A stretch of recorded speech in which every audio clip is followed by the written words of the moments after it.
última reação é a reação de dupla troca. As duplas trocas são as reações mais populares da química, porque elas são reações típicas de neutralização. A neutralização é um exemplo de dupla troca. E é engraçado que a dupla troca, ela ocorre pelo seguinte motivo. Você tem cátions que trocam de lugar entre si. Então você vai ter, por exemplo, ó, um cátion, assim, tá vendo?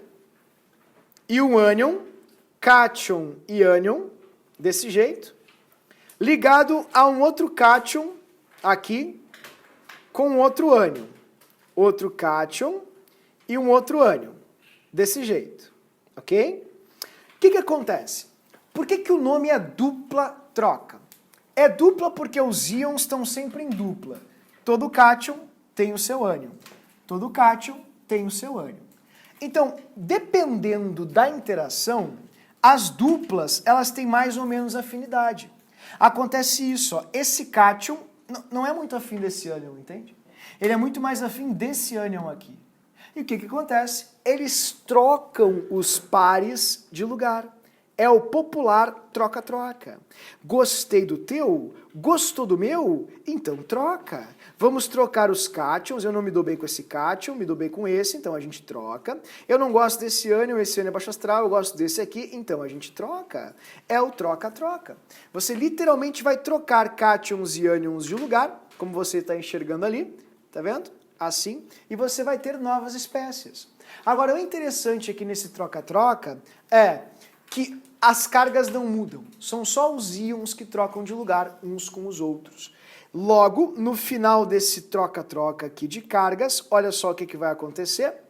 O cátion vermelhinho não vai estar mais com o ânion azul, o cátion vermelho vai estar com o ânion roxo, trocou, e o cátion verdinho, tá vendo? Não estará mais com o ânion azul. Ele estará, desculpa, roxo, né? Ele estará agora com o ânion azul. Prontinho, trocou. Mas muito ruim a explicação, péssima. Não entendi absolutamente nada. Antes de equacionar isso para ti com um exemplo prático, eu só queria que você anotasse bem grande assim, ó, sabe? Não é redox. Nenhuma reação de dupla troca vai acontecer por oxirredução. Nenhuma. Porque como é só uma troca de íons, os íons se mantêm exatamente do mesmo jeito. Eles só trocam de pares. Um cátion troca de lugar com o outro, um ânion troca de lugar com o outro. Não, mas é que tá confuso, entende? Eu não consegui entender a explicação em si. Vamos esforçar mais, queridos. Vejamos aqui um exemplo clássico, onde você vai perceber que não é difícil uma dupla troca. Quer ver? Olha só. Como nós fizemos anteriormente, reações de neutralização. São exemplos de duplas trocas. Como é que funciona uma neutralização? O Na com o OH interage com o H e com o Cl. O que acontece? Vai ser uma troca onde o Na vai ficar com o Cl e o H com o OH. Assim. Tá vendo? Então, eu queria que tu olhasse isso agora de um outro jeito. NaOH é sódio, que é Na+, que está interagindo com o OH-, que é um ânion. OH-, tá vendo? Então, essa é a dupla de íons, o cátion com o ânion. Agora, olhem a outra dupla, a dupla aqui do lado. A dupla do lado é H com Cl. É o H+, que é o cátion, e o Cl-, que é o ânion. O que acontece? Aqui a gente tem claramente um problema sério. H adora o OH. São íons que não podem ficar em separado.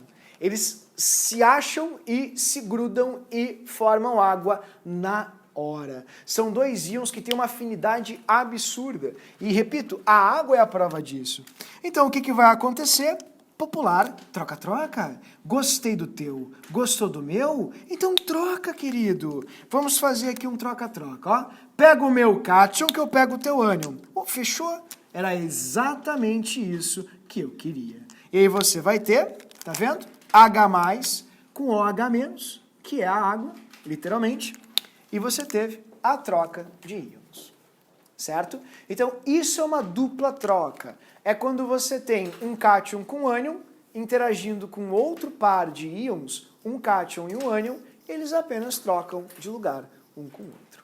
São 4 categorias clássicas de reações químicas, são só estas, e, enfim, as questões de prova normalmente pedem ou o nome da reação, ou o que tem sido mais comum hoje em dia, qual é a substância que eu vou obter.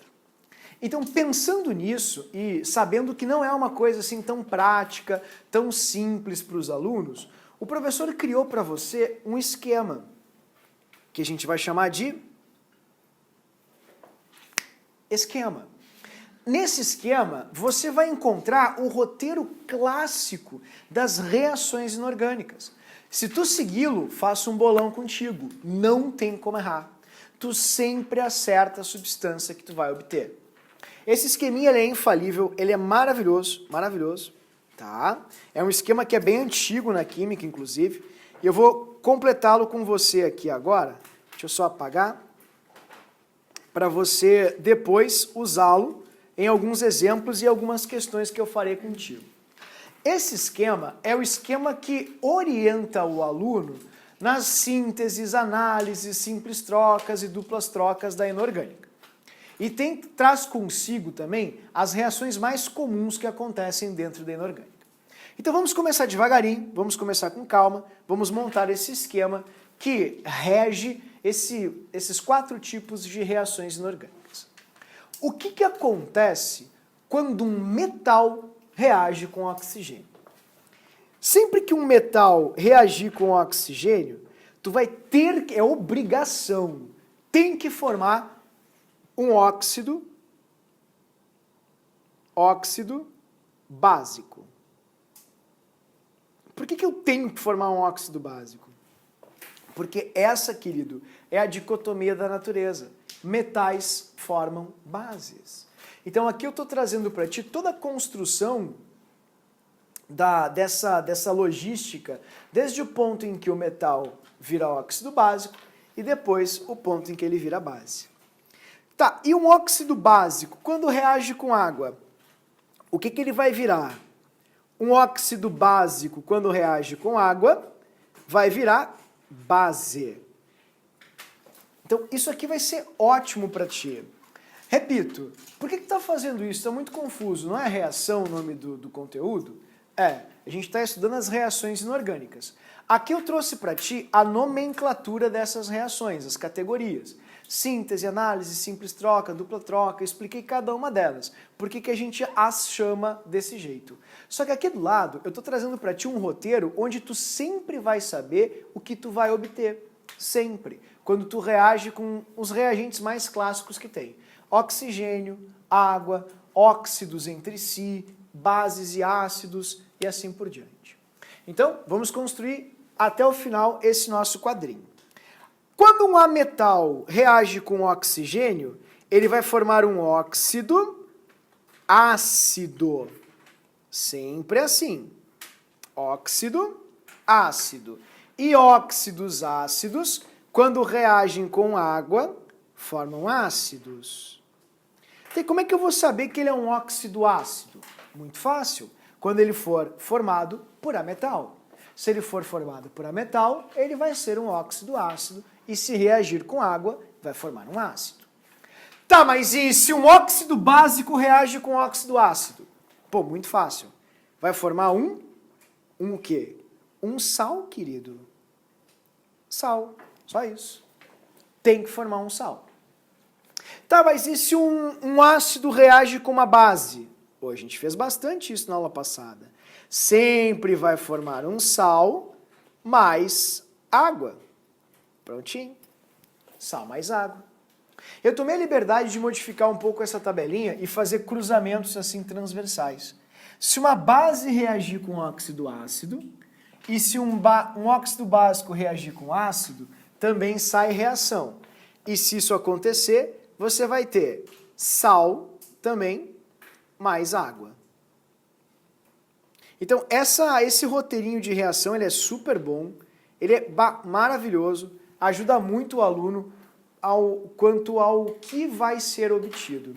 Eu vou fazer com você agora um exemplo aí de exercício e depois eu vou fazer uma questão da URGS que todo mundo me pergunta no plantão e tu vai ver como é fácil de fazer esse tipo de coisa se tu te apegar aos detalhes, as coisas mais simples, né?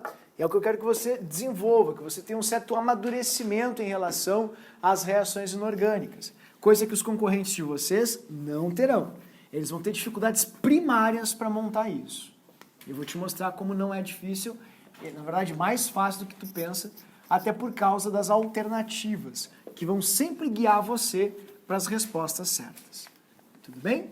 Então vamos fazer junto aqui, vou parar de falar e vou mostrar para você como a gente usa esse esqueminha, certo? Usando o esquema. Vamos fazer aqui um exercício bem básico. Exercício. Vamos lá. Eu quero reagir Ca com oxigênio. É uma reação de síntese. Ah, por que é uma síntese? Porque eu vou formar uma substância, uma só. E aí minha pergunta é, qual é a substância que eu vou formar? A URGS vai te perguntar a fórmula dela, tal. Não faço ideia, impossível. Eu vou te ajudar. Sempre que tu tiver um metal reagindo com oxigênio, tem que formar óxido básico. Tipo, não pode formar CaOH, não pode formar nada exótico, tem que ser um óxido. E óxido é sempre assim, ó. É elemento, lembra? E oxigênio. Essa é a fórmula dos óxidos. E outra coisa, nos óxidos, o oxigênio sempre tem carga menos 2.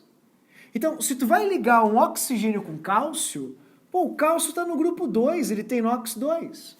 Pronto. É uma ligação iônica? É. Então você faz tesourinha. A tesourinha é um clássico da inorgânica. Faz a tesourinha. Vai dar Ca2O2. Ah, mas 2 para 2 não é a mínima proporção inteira.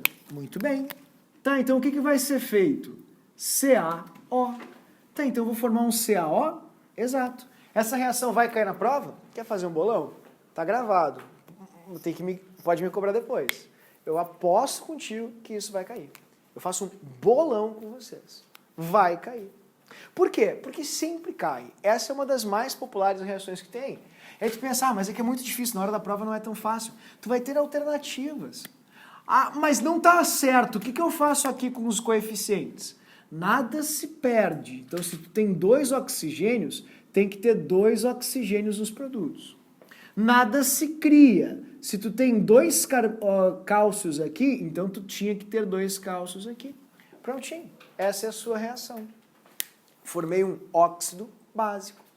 Tá, e agora? E como é que eu prossigo? Qual vai ser a outra substância? Qual vai ser, por exemplo, se eu reagir esse óxido básico ali com água, o que eu vou formar? Vamos lá. Óxido básico com água. Primeiro, como é que eu sei que é um óxido básico? Porque é um óxido de metal. Quando ele reage com água, o que ele vai formar? Não pode começar com H e não pode terminar com O. Tem que ser com OH. Então tu já sabe que vais formar uma base. Ah, mas e como é que é a mesma base? A base é assim, ó, é metal e OH. X. Porque pode ter vários OHs. Ou um só.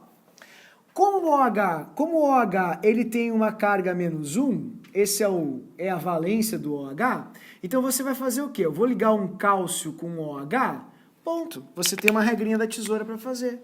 Você pega esse 2 e passa para cá, você pega esse 1 e passa para cá, e querido, olha o que tu vai ter? CaOH2. Prontinho. CaOH2.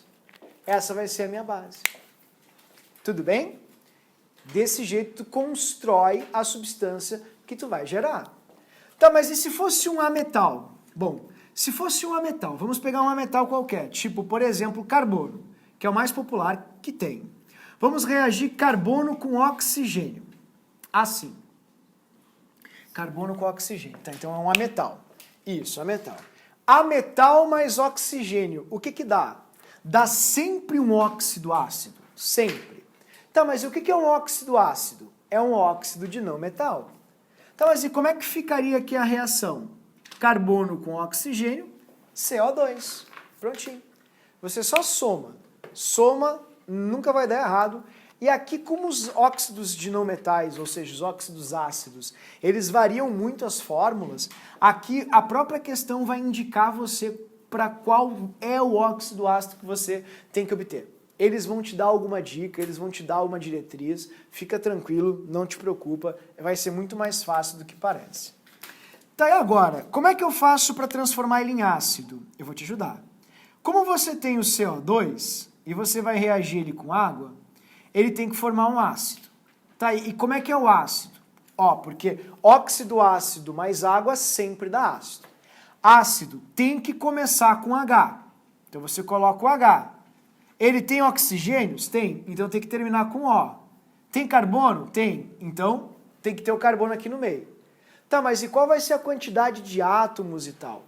Bom, se você tiver alguma dificuldade quanto a isso, eu peço o seguinte, faz ali o NOx do carbono, porque ele nunca pode mudar. Ele tem que ter o mesmo NOx aqui e aqui. Aí você vai olhar lá nas alternativas, qual é a alternativa que possui uma fórmula cuja carga, ou seja, o NOx, é igual antes e depois. A fórmula do ácido que vai se formar é esse aqui, ó, H2CO3.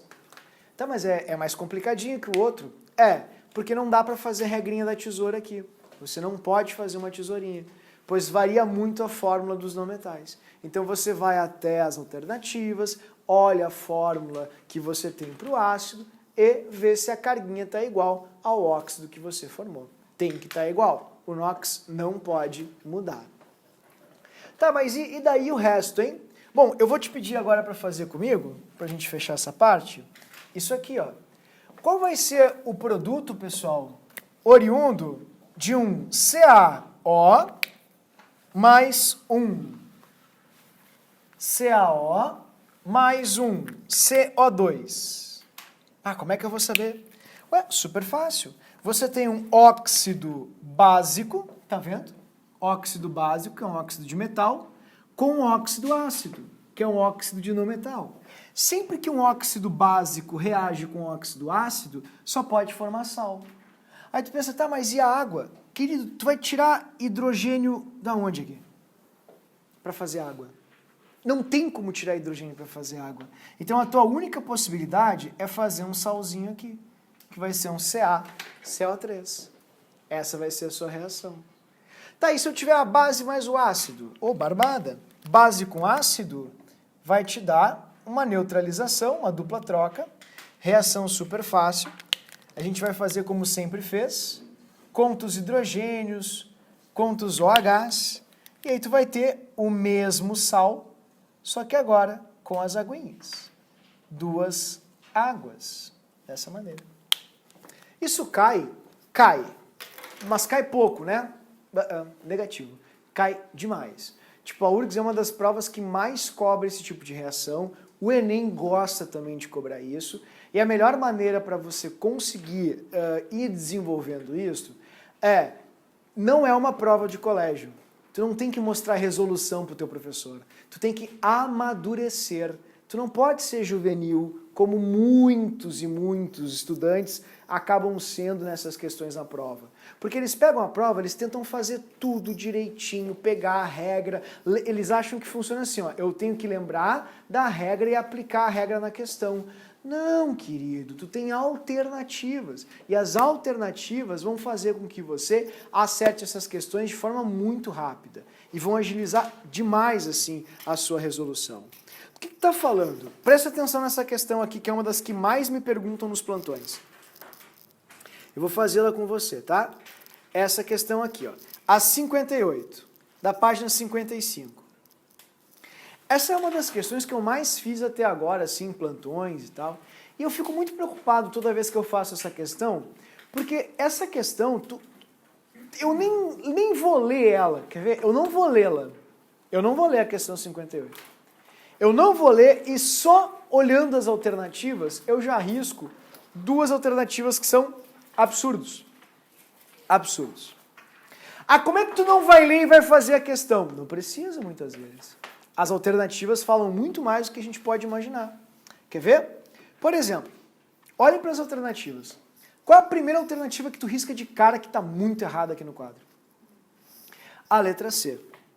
Como é que tu risca a letra C? Eu riscaria A porque nunca é A. Muito bem, tá certo também, nunca é A. Tá errada a letra A, já pode riscar. Mas por que eu risquei a letra C? Evidente, pessoal. Se o OH é menos, ele é monovalente, e tu tá ligando com cálcio que tem NOx mais 2, eu recém fiz isso pra ti, tá no quadro ainda, ó. Tu faz uma tesourinha, é impossível formar um CaOH. Você sempre vai ter um CaOH2. Então, sempre que o cálcio estiver ligado à hidroxila, sempre tem que ser na proporção de um cálcio para duas hidroxilas. Isso aqui está errado, muito errado. Errado em todos os níveis possíveis. Outra coisa que é ridiculamente errada aqui nessas alternativas é a letra A e a letra D também, que está incrivelmente errada. Quer ver uma coisa? Olha a letra A. O que está muito errado na letra A? Essa coisa aqui. Isso não existe. Sabe por que não existe? Porque o cloro, ele é um elemento da família 17. Se ele está na 17, a carguinha dele tem que ser menos 1. Porque todos os da 17 no final da fórmula tem carga menos 1. Tá vendo? E o cálcio, ele está na segunda coluna. Tá, mas e como é que eu vou fazer isso? Opa. O professor te deu o quê? O que o professor deu e te pediu para não sair de casa sem ela? A tabela com os principais ânions, cátions e aqui embaixo os elementos de NOx fixo. Ali você vê direitinho quais são as cargas de todos os elementos que você tem. Então, ó, o cálcio ele é grupo 2, sempre mais 2, tá vendo? O cloro é grupo 17. Ó, grupo 17, quando for o mais negativo, é menos 1. Menos 1. Então, quando você liga um com o outro, olha o que tem que acontecer. Olha ali, ó.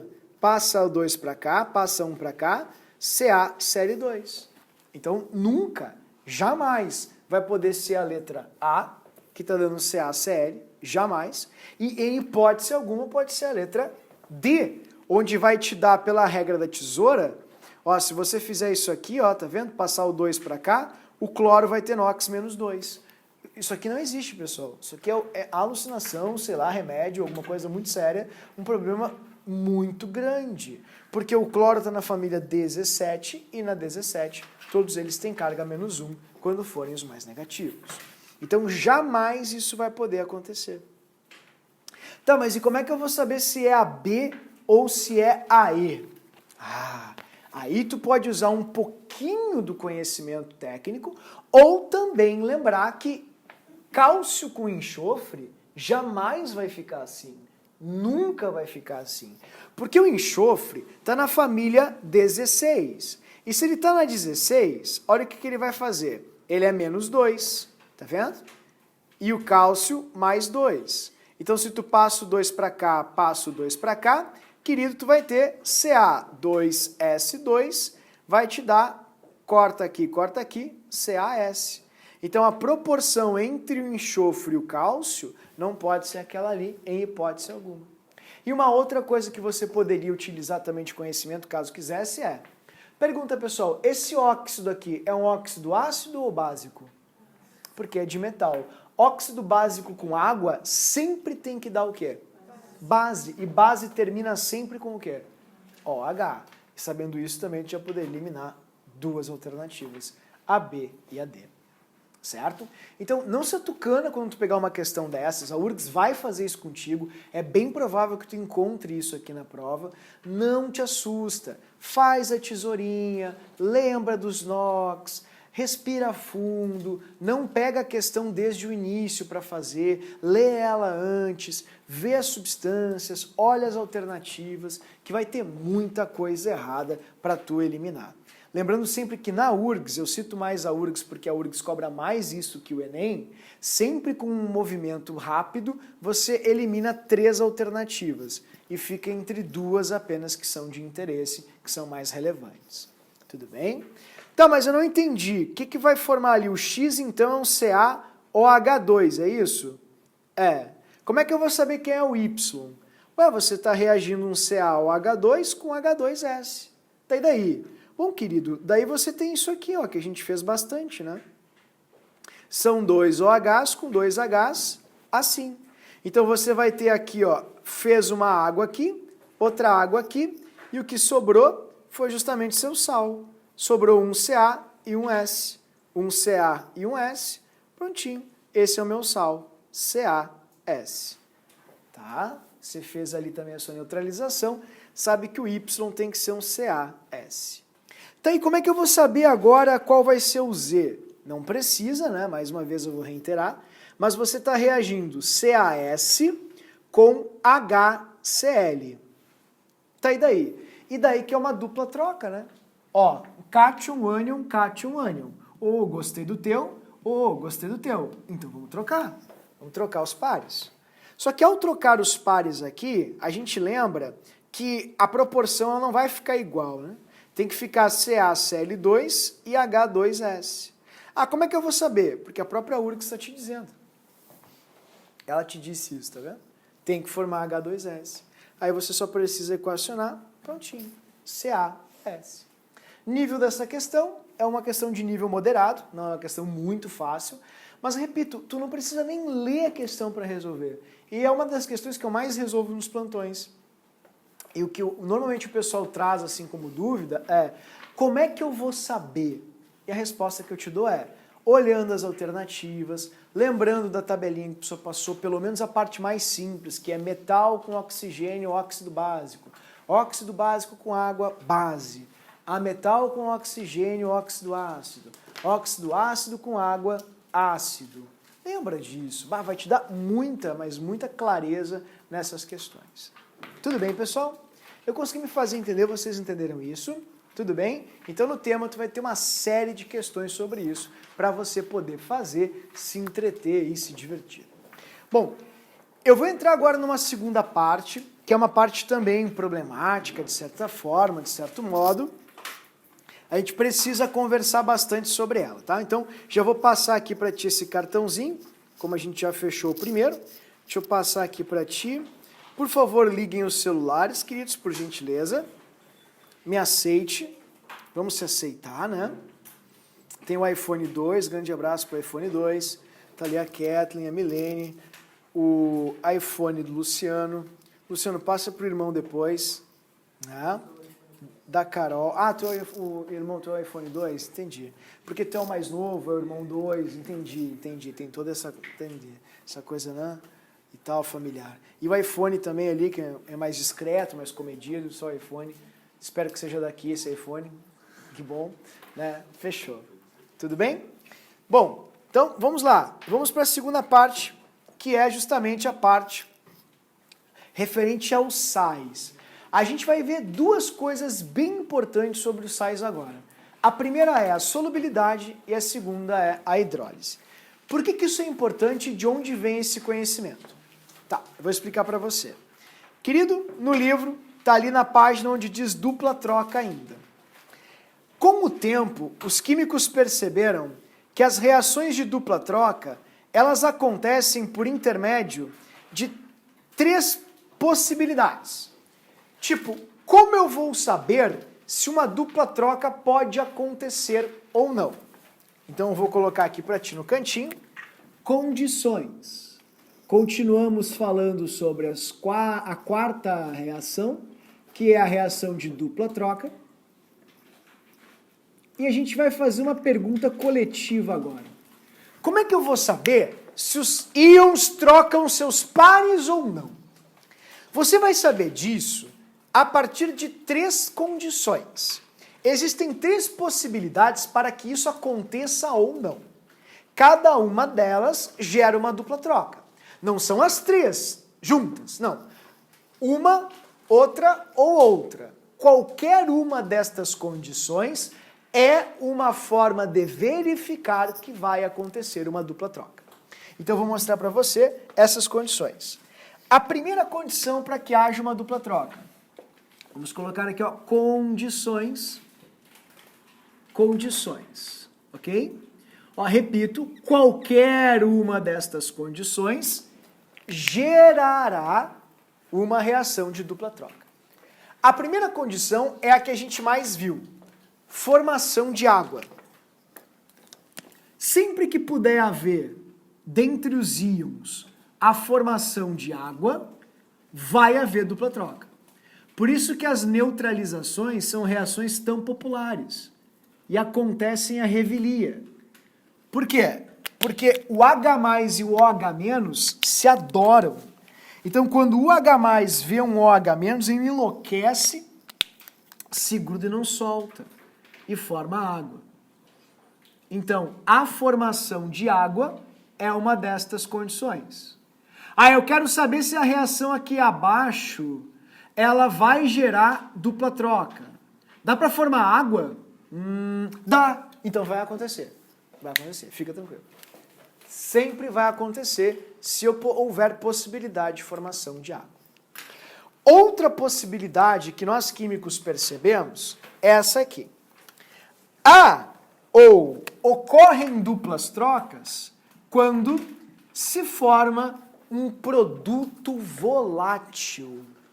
Isso é feito empiricamente, tá? Não é com fórmula, Bhaskara, triângulo retângulo, Pitágoras, PA, PG ou logaritmo. Não. Isso é feito testando. Você testa, vê o que acontece, anota e cria uma tabelinha. Quando você tem duas substâncias, por exemplo, deixa eu mostrar aqui para você. Vamos fazer essa daqui. Ca, Cl2, mais H2, SO4.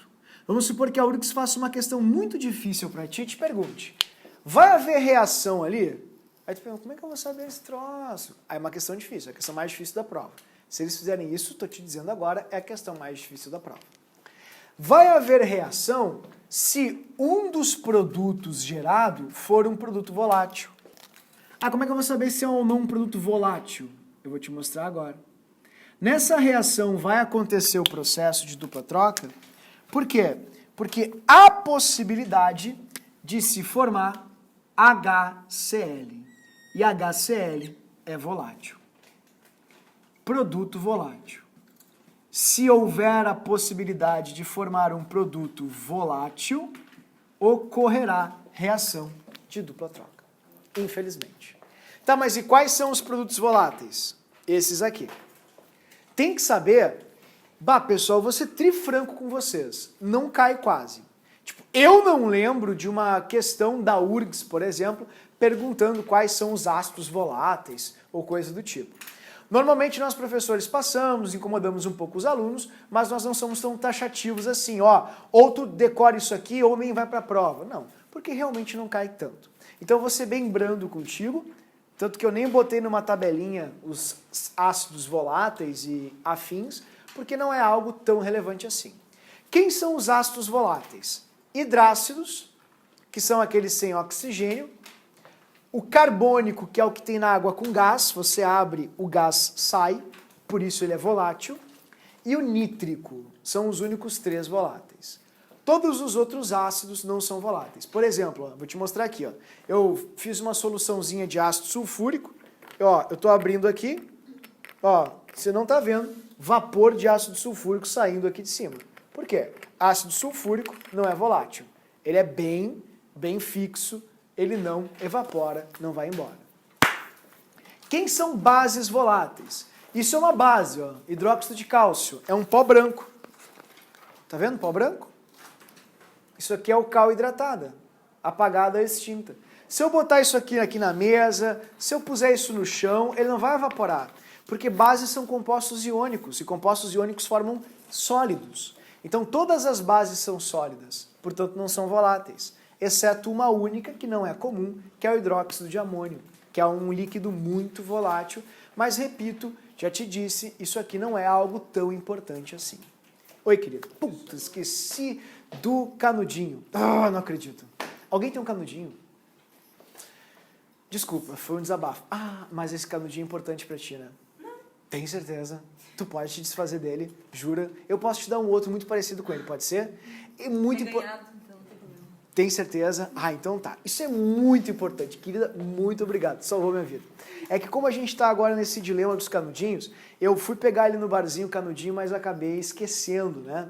Eu deixava, vou pegar o canudinho, e esqueci. E na turma da manhã o pessoal teve muita dificuldade para fazer sem o canudinho, isso que eu vou te mostrar agora. Eu vou mostrar uma experiência, vou precisar que você participe dessa experiência, ok? A gente vai precisar desse canudinho e você vai assoprar o canudinho. Querido, eu só vou dar uma lavadinha nele para não ter nenhum contaminante ali para a reação, tá? Rapidinho.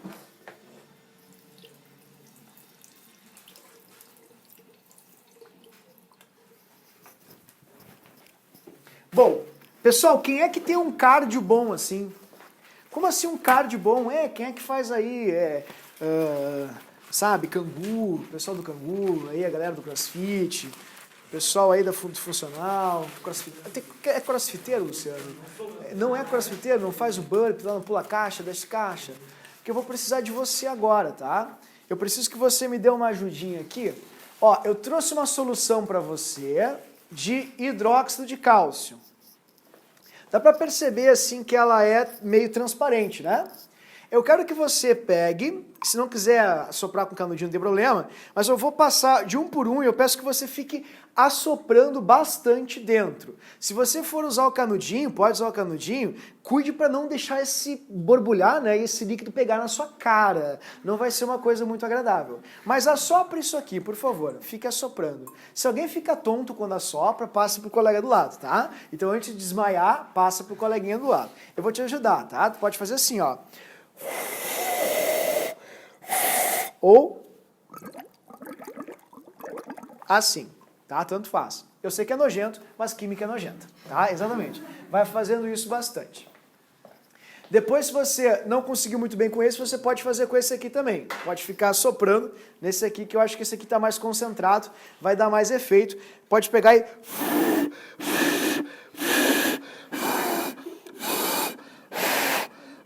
Tô tonto. Não, é engraçado, é patético. Dá uma olhadinha ali, aqui, o pessoal da manhã conseguiu precipitar isso aqui, tá vendo?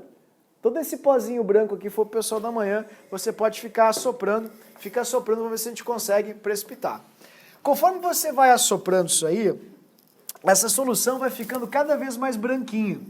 Cada vez mais branquinha, e você vai percebendo o quê? Você vai perceber que começa a ficar branco, turvo e começa a formar um pozinho. E esse pó vai caindo aos pouquinhos e vai lá para o fundo. O nome disso é precipitado. Você está fazendo uma reação de precipitação. E as duplas trocas acontecem quando ocorrem reações de precipitação. Por exemplo, olha só. Vamos supor que você tenha, assim, nitrato de cálcio. Assim, nitrato de cálcio. Deixa eu fazer um bem fácil aqui. Oi? Tu não tá bebendo isso, né, Bruno Luiz? Não é água, isso, pelo amor de Deus. Ai, Bruno Luiz. Não, queima, querido, é corrosivo, tem que ter cuidado, mas pode fazer, tem que soprar de verdade, pessoal. Vai, sopra lá, pessoal, vai lá. Ó, que susto, pessoal, que cagaço que eu tô vendo. Queima, não pode tomar. Virou em ti, querida? Como assim? Pegou aonde? Como assim? Não tá falando sério, né? Sério, Bruno Luiz? Então, vai até o banheiro, querido, e toma um banho na pia, tá? Um pequeno banho na pia. Molhou o vidro? Escorreu porque a mão molhada. Não, pessoal. Como assim, Bruno Luiz? Passa um papelzinho. Eu diluí bastante, pode ficar tranquilo. Tá? Não vai, ninguém vai corroer. Mas eu vou evitar de passar depois a soda cáustica. Vou evitar. Tá? Então, o que vai acontecer, pessoal? Você tem esse sal, vamos supor que você coloque aqui, por exemplo, ácido sulfúrico. Vai haver reação aqui, sim ou não? A resposta é sim, haverá reação. Você vai formar ali, ó, HNO3, 2HNO3, e também vai formar uma substância que é insolúvel em água.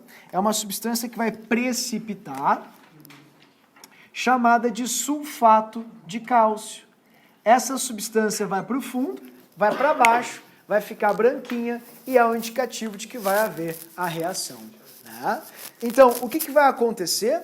Nesse processo você vai perceber que uma substância insolúvel se formou. E substâncias insolúveis são grandes indicativos de reações químicas. Produto insolúvel. Logo, você precisa saber alguns produtos que são insolúveis. Infelizmente. A tabela toda está aqui em cima, ó. Tem tudo isso aqui. Tudo isso aqui para você guardar. Entretanto, eu não vou te pedir para guardar todos, de forma alguma. Eu vou querer que tu guarde só apenas alguns, tá? Então, vocês já pararam, pessoal? Vocês não formaram nada ali? Ai, ai, ai, que baixo astral, pessoal. Oi? Não, só se tomar. Com licença. Né? Vou fazer aqui para você. Vou botar aqui, ó. Ó, agora já ficou bem mais branco, tá vendo? Já vai começar a precipitar bastante. Eu fiz uma tabelinha para você, vou colocar... Bom, queridos, vejamos a tabelinha de solubilidade dos sais. Como é uma parte muito chata, muito complicada, tem que ter bastante cuidado para que tu não, perca muito tempo com informações desnecessárias. Então o professor elencou aqui para ti uma ordem de prioridade, onde tu começa com os halogênios, como tu pode ver aqui em cima, né? Halogênios, tá vendo? Depois vem o sulfato, carbonato e assim por diante. Se tu guardar os 3 primeiros, para mim tá ótimo. Então comecemos assim. Vamos lá. Cloretos, brometos e iodetos. Quem são os solúveis? O resto. Que resto? Porque exceto cloreto, brometo e iodeto de prata, cloreto, brometo e iodeto de chumbo são insolúveis. Tem de mercúrio também, como está no livro, entretanto não é tão importante, por isso eu não vou ressaltar. Estou sendo extremamente sucinto e direto quanto ao que tu tem que saber. Tudo bem? Quais são os solúveis? O resto. Os demais são solúveis. Sulfatos caem direto. Tem que lembrar de chumbo. Sulfato de chumbo é insolúvel. Sulfato de bário, que é o contrastante nas tomografias, né, que é um material branco, arenoso, horrível. Lembrando que o bário é um veneno terrível. Então, como é que um médico libera um veneno num paciente? É porque o bário, ele é, na forma de sulfato, insolúvel. Então, a pessoa não vai introjetar no seu organismo íons de bário, porque se eu fizesse, faria uma vez só. Lembrando que o bário é um dos venenos mais letais e ele é imperceptível em qualquer tipo de, análise posterior. Então ele é bem perigoso. Então sulfato de bário não é solúvel em água. Do jeito que entra, sai do teu organismo. E cálcio é o gesso. Giz ou gesso também é insolúvel em água. Quais são os solúveis? O resto, os demais. Todo o restante é solúvel. Perdão. Carbonatos. Não somos anêmonas. Sim, você é um vertebrado graças à taxa de carbonato de cálcio que existe no seu organismo.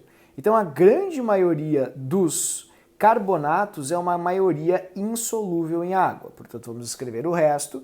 E os solúveis em água, tudo bem? Deixa eu colocar aqui o resto, fechou?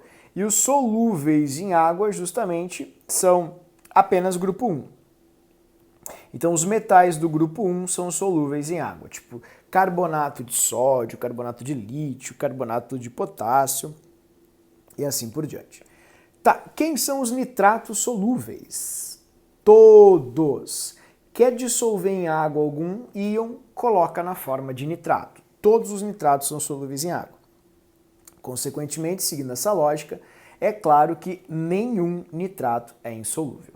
E os sulfetos não são já lá tão importantes, mas mesmo assim o professor vai ressaltar aqui para vocês. Os sulfetos insolúveis, somente grupos 1 e 2. Grupos 1 e 2. O restante é insolúvel. O resto, fechou. Tá certo?